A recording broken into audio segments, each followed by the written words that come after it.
కష్టమే.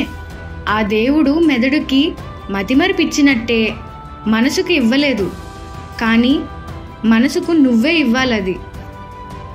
బ్రేకప్ అనేది ఆ దేవుడు నీకు ఇచ్చిన బహుమతి. నిన్ను ఆ దేవుడు ఒక తప్పుడు వ్యక్తి నుండి రక్షించాడని గ్రహించు. నువ్వు వద్దు అనుకొని దూరంగా వెళ్ళిపోయిన వారి వెనుక పరిగెత్తడం మానే.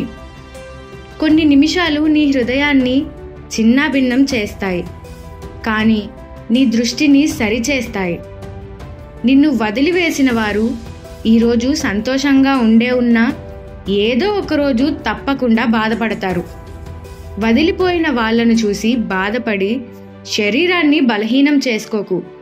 ఆ నొప్పిలో నుండి శక్తివంతుడివి అవ్వు.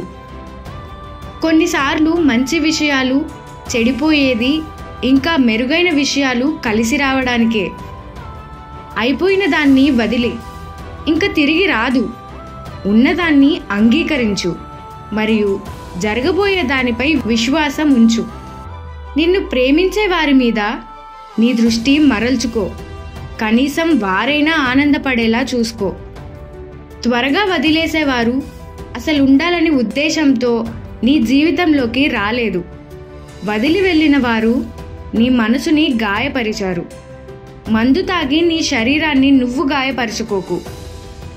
అత్యంత కష్టమైన పని ప్రేమించిన వ్యక్తిని మర్చిపోవడం, కానీ అది సాధ్యమే నువ్వు తలుచుకుంటే. కొన్ని రోజులు ఓపిక పట్టు, తరువాత ఖచ్చితంగా బాగుంటావు. ముగిసిపోయింది అని ఏడవకు.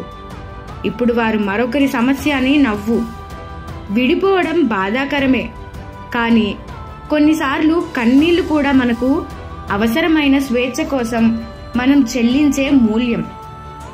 నేను నిన్ను కోల్పోలేదు, నువ్వే నన్ను పోగొట్టుకున్నావు.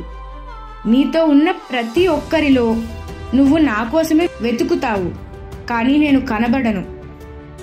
తెలివైన వారు ఎప్పటికీ విషాదంలో ఉండరు, బాధలోనూ ఆనందం వెతుకుతారు. ప్రేమ అనేది ఒక మత్తు లాంటిది. మత్తు దిగినాక వాస్తవం బోధపడుతుంది.